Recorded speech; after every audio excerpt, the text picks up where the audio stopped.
In the last video, we saw how everyone in country A got excited about investing in country B, and so they wanted to convert their currency into country B's currency, and left to its own devices with this new demand for currency B, it would have made currency B more expensive. But instead of allowing that to happen, the central bank of country B said, no, I want to keep the exchange rates relatively stable, so I'm going to print B's and use those to buy up A's. And so at the end of that video, the central bank of country B ended up with foreign currency reserves. It ended up with some of A's currency on its balance sheet. What I want to do in this video is think about what happens if kind of demand goes the other way, and how could the central bank use its foreign currency reserves to prevent its currency from devaluing. So let's go to the next stage in this, our little hypothetical story here.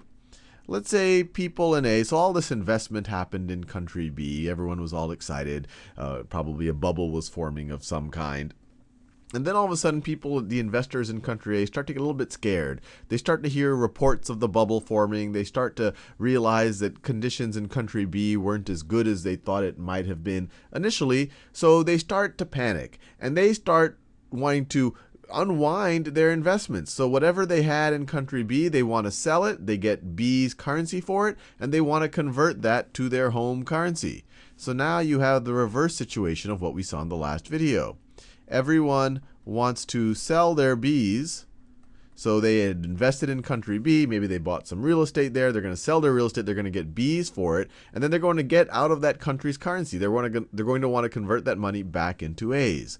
But this is the opposite situation. Now everyone wants to run out of country B, and there isn't a lot of supply of A's in return. No one's really looking to trade A's for B's now. Everyone is irked. The market is going completely in the opposite direction. Now, if once again foreign exchange markets were allowed to float freely, what would happen? Well, in this situation, all the demand is for the A's, and all of the supply is on the B's. So you would have either more. Let me write it this way. You would have fewer A's per B. Fewer A's per B, or you could have more B's per A. These are the same statement. More B's per A. In general, A has now become more expensive in terms of B, or B has become cheaper in terms of A. But let's say you're the central bank and you're like, well, I don't like this either. Now all of a sudden, especially and usually this unwinding, this panic happens much faster and in more dramatic fashion than the initial phase over here. You say, oh my God, people in our country, they might not be able to, if this were to happen, foreign imports would become so expensive, people might not be able to even afford food that we have to import from other countries, or essential supplies from other countries. So they say, no, we're going to intervene. We were able to accumulate some of these foreign currency reserves, and so we can use those now to try to stabilize our currency. So in this situation, what the central bank would do is say, okay, I've got some reserves of A. What I'm going to do is I'm going to go into the open market. I'm going to go into the open market and also sell my reserves of A and try to equalize the supply and the demand. And so once again, if they're able to sell these reserves, now all of a sudden their currency will not devalue, or maybe not devalue as much. Now, the one kink in the system here is that they only have a finite amount of reserves. This right over here is finite. In the previous video, when we saw that they were printing their own currency to build reserves, they could do this all day, all night, because they have the right to print as much of their own currency as they want.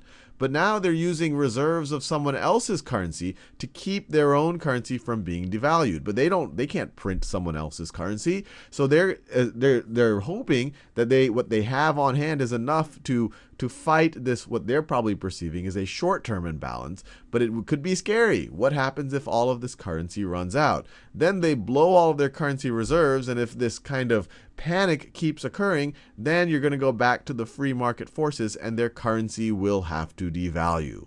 So that's kind of a currency, well, that's how central banks attempt to keep their currencies relatively stable In future videos, we'll go through real cases of when this happened and what exactly happened when the foreign currency reserves ran out, and how speculators could use that knowledge to essentially make an easy speculative buck.